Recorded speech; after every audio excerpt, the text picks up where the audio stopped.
mas não nos deixaria sozinhos. Não, ele prometeu pedir a Deus que enviasse um grande amigo para ficar sempre juntinho dele, em todos os momentos, e para escondê-lo quando estiverem tristinhos. Jesus estava falando do Espírito Santo.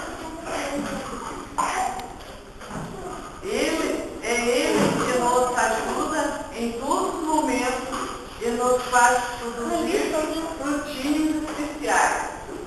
A Clara também aprendeu os nomes que a Bíblia usa para apresentar o Espírito Santo, que são Espírito do Senhor, Conselheiro, Consolador, Espírito da Verdade, Espírito de Deus, Espírito de Cristo. Às vezes ele também é representado por símbolos como pomba, óleo, fogo, água